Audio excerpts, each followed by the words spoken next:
അങ്ങനെ ഏറെ നാളത്തെ കാത്തിരിപ്പിന് ശേഷം ഗബ്രി പുതിയൊരു ബൈക്ക് വാങ്ങിയിട്ടുണ്ട്. ജാസ്മിനുമൊത്തുള്ള ഒരു വ്ളോഗിലാണ് ഗബ്രി ഇത് പങ്കുവച്ചിരിക്കുന്നത്. 2 ദിവസം മുമ്പാണ് ഗബ്രി അത് പങ്കുവച്ചത്. ആ വീഡിയോക്ക് ഏകദേശം 2,80,000-ഓളം കാഴ്ചക്കാരാണുള്ളത്. ജാസ്മിൻ പിസ്സ കഴിക്കുന്നതും ഇരുവരും തമ്മിലുള്ള തമാശകളും കാര്യങ്ങളും എല്ലാം വീഡിയോയിലൂടെ ഗബ്രി പങ്കുവച്ചിട്ടുണ്ട്.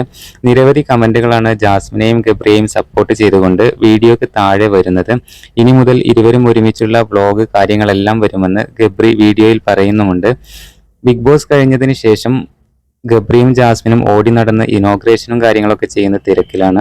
എന്തായാലും ബിഗ് ബോസ് മലയാളം ചരിത്രത്തിൽ ഇത്രയധികം ശ്രദ്ധിക്കപ്പെട്ട വേറെ ഒരു കോംബോ ഇതുവരെ ഉണ്ടായിട്ടില്ല.